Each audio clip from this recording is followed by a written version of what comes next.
Disclaimer: ang sumusunod na kwento ay naglalaman ng mga kathang-isip lamang na elemento at nilayon para sa mga layunin ng entertainment lamang. Anumang pagkakahawig sa mga aktwal na tao, buhay o patay, o totoong pangyayari ay nagkataon lamang.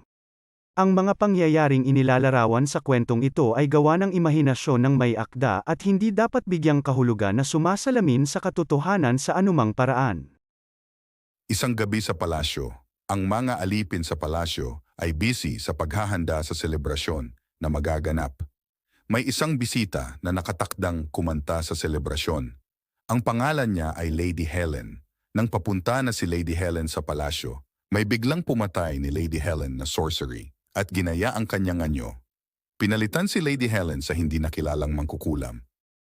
Payapang natutulog si Paul sa kanyang kama, humihilik ng mahina habang ang sinag ng araw ay tumatagos sa bintana. Biglang nagbago ang panaginip ni Paul nang marinig niya ang mahinang boses na tumatawag sa kanyang pangalan, umaalingaw-ngaw sa malayo. Paul? Nagising si Paul sa kanyang pagtulog, bahagyang nakasimangot ngunit hindi nagigising, iniisip na panaginip lang iyon. Sa umaga, si Paul ay nakaupo sa mesa, kumakain ng kanyang almusal habang si Rowell ay pumapasok sa silid. Paul, gumamit ka naman ulit ng mahiika? Tumango si Paul, baka sa mukha niya ang pagka-guilty habang iniiwasan niya ang eye contact. Biglang sumilip si Rowell sa likod ni Paul at tinulak niya ang isang balde ng tubig. Dahilan para mataranta si Paul at likas na gumamit ng mahika para pigilan ito sa hangin. Nanlaki ang mga mata ni Paul sa hindi makapaniwala nang mapagtanto niya ang kanyang ginawa. May halong takot at excitement sa kanyang mukha.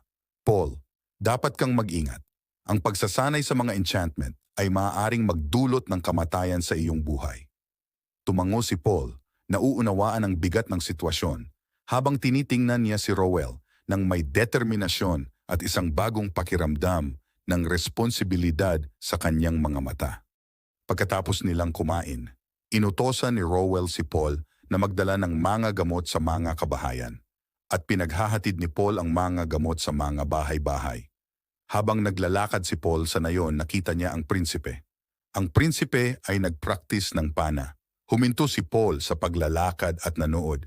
Habang nanonood si Paul na pagtanto niya ang prinsipe ay mayabang, naawa siya sa mga katulong na pinagpraktisan. Hindi natiis ni Paul, lumapit siya dito at nakialam. Paul, hi? Come on, tama na yan. Naging masaya ka, aking kaibigan. Roger, the prince.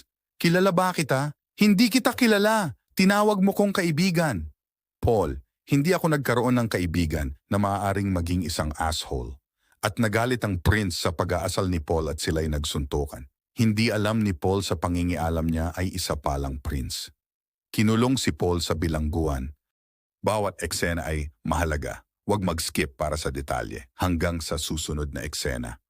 Salamat sa pagpapahintulot sa amin na akitin ang iyong imahinasyon, pakiligin ang iyong mga pandama, at dalhin ka sa mga mundong parehong hindi ka panipaniwala at nakakatakot.